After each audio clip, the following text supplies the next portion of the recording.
Au cœur de cette forêt luxuriante, si on abat cet arbre aujourd'hui, ce n'est pas pour son bois. Ça, c'est des feuilles, et ça, c'est le cœur. C'est ça que vous allez manger.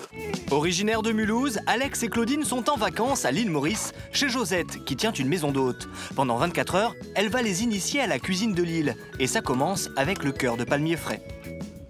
Ça, disons, celui-là. Oui, d'accord. Alors, tu peux goûter, vas-y. Allez, vas-y, croque dedans. Vas-y. Tu vois, c'est un goût de noisette. C'est croquant et tendre. Hein? La salade de cœur de palmier, les Mauriciens l'appellent la salade du milliardaire, car couper cet arbre coûte 80 €. Nos deux touristes sont étonnés par le goût. Le cœur de palmier tel que goûté ici ne ressemble pas du tout à ce qu'on peut manger à Mulhouse en boîte. C'est très différent, c'est beaucoup plus doux, c'est bien meilleur. Mais Alex et Claudine ne sont pas au bout de leur surprise. Cet après-midi, Josette va leur préparer d'autres spécialités locales. Allez, au revoir, la fille. À bientôt. Bon appétit. Merci. Palmiers, plage de sable fin, mer bleu turquoise, l'île Maurice est un véritable paradis. Mais ce petit bout de terre situé au large de l'Afrique a un autre attrait, sa cuisine. Sur les étals, on trouve des produits insolites. Alors ça, c'est un pâtisson pour le goût à la vapeur. Et après, tu fais une petite vinaigrette, d'huile d'olive. Il y a aussi le chouchou qui a un léger goût d'aubergine. Alors, le chouchou, se mange en salé et en sucré. Tout le monde aime le chouchou. Véritable festival de saveurs, la cuisine mauricienne puise sa richesse dans la gastronomie créole et indienne. On y trouve des graines, des herbes et beaucoup d'épices.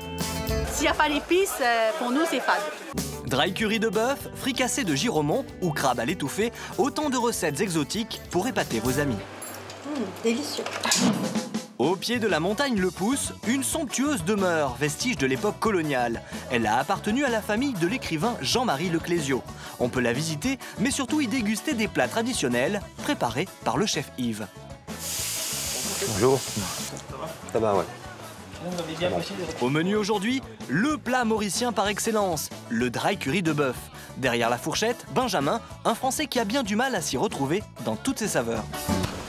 Et au niveau des épices, on sent qu'il y a beaucoup d'épices, mais c'est un mélange donc que j'arrive pas trop à retrouver.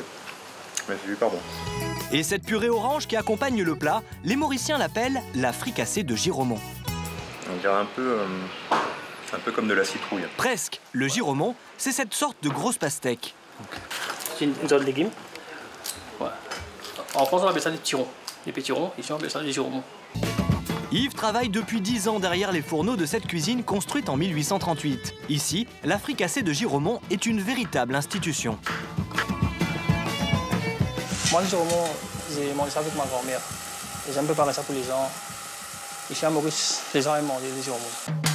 Pour le cuisiner, c'est très simple. Dans un fond d'huile, faites revenir des oignons hachés avec de l'ail et du gingembre préalablement mixés. Laissez dorer, puis ajoutez de gros dés de giromon, un peu de thym frais, salez, poivrez, remuez de temps en temps et couvrez. 30 minutes plus tard, la fricassée est prête. Pour nous Français, ce serait plutôt une purée. Le giromon peut être à manger. Cette fricassée accompagne le dry curry de bœuf, un mélange de cuisine indienne et créole. Yves va nous en révéler les secrets. Sur un feu vif, saisissez des morceaux de filet avec un oignon haché et l'incontournable pâte d'ail et gingembre. Ajoutez-y des feuilles de caripoulet, une plante aromatique sauvage typiquement mauricienne. Ça pousse pas autant mauricien. On n'a pas besoin de planter les cariboulets, ça pousse quand même. Ensuite, saupoudrez généreusement la viande de curry en poudre et remuez. Toutes ces épices rappellent l'influence indienne.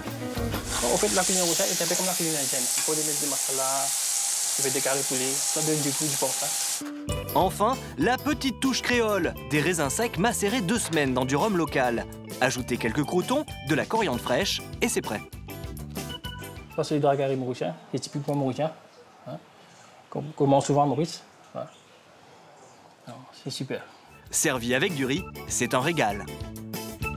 Dans le sud-ouest de l'île, à la maison d'hôtes, Alex et Claudine, nos 2 Mulhousiens en vacances, après avoir coupé du palmier, ont maintenant un rendez-vous à ne pas manquer sur cette magnifique plage. On va vite prendre... on va voir si le pêcheur il est là. Bonjour. Bonjour. C'est un crabe? Oui, oui. Ah oui. Alors ça, c'est des crabes carrelés qu'on appelle. Ils sont bien gros, hein? Oui, fais attention, hein, parce que les pinces, je peux te dire que ça fait mal. Hein. Oui, j'ai pas envie de me faire pincer. Entre la palmeraie et le pêcheur ambulant, Alex semble apprécier la douceur de la vie mauricienne. C'est très exotique d'aller soi-même chercher les cœurs de palmier et les crabes directement sortis de la mer. Et là, moi, je suis très curieuse de savoir ce qu'on va faire après en cuisine. Pendant que Josette et Claudine vont préparer les crabes, à l'ombre des palmiers, Alex s'accorde une petite pause. Donc on récupère notre crabe, j'espère qu'il est anesthésié. En France, pour pouvoir travailler le crabe sans se faire pincer, on le plonge dans l'eau bouillante. Ici, il a été placé 10 minutes au congélateur. Ah bah oui, là, il a l'air vraiment bien immobile. Hein. Le pauvre. Une technique qui a l'avantage de le rendre plus facile à dépioter. Voilà, et je le mets là. Au menu ce soir, crabe à l'étouffée. Pour le préparer, ajoutez au crabe une cuillère d'ail finement haché, un peu de thym et de persil frais. Salé, poivré, et le petit plus de la marinade à la mauricienne, c'est le gingembre, coupé un bon morceau en fines tranches. Et j'arrose le tout d'un peu de vin blanc, tu vois. Voilà. Un peu comme nos moules marinières, mais avec du gingembre et de la coriandre. Laissez ensuite reposer le tout une petite heure. Tu vois, c'est très très simple, mais c'est la préparation qui est longue. Ouais. Voilà. Il faut avoir des crabes tout frais, quoi. Voilà. Ce sont peut-être les épices, mais Claudine semble tout émoustiller. J'avais même envie de participer, là, ça me démangeait. Là, vraiment, c'était difficile pour moi de ne pas mettre la main à la pâte. À l'extérieur, le soleil se couche sur l'île. Ce sont ces paysages et ces couleurs à couper le souffle qu'Alex et Claudine vont ensuite retrouver dans leur assiette. En cuisine, cela fait 10 minutes que le crabe mijote à feu doux. Il y a une vapeur odorante qui s'échappe, là. Hein. Et voilà, le crabe à l'étouffée à la mauricienne est prêt et n'attend plus qu'à être servi. À table, Alex et Claudine ont rejoint un couple d'Allemands également en vacances chez Josette. Et visiblement, sa recette a mis nos hôtes en appétit. C'est très bon, j'adore. Un véritable délice, nos deux Mulhousiens n'avaient jamais mangé un crabe aussi parfumé. C'est une cuisine épicée différemment, qui est très agréable. Que la chair est vraiment goûteuse. Et les épices, comme ça relève vraiment. Que du bonheur, quoi. Que du bonheur! En venant en vacances à Maurice, Alex et Claudine ne s'attendaient pas à être aussi éblouis par la beauté de l'île que par la richesse de sa cuisine.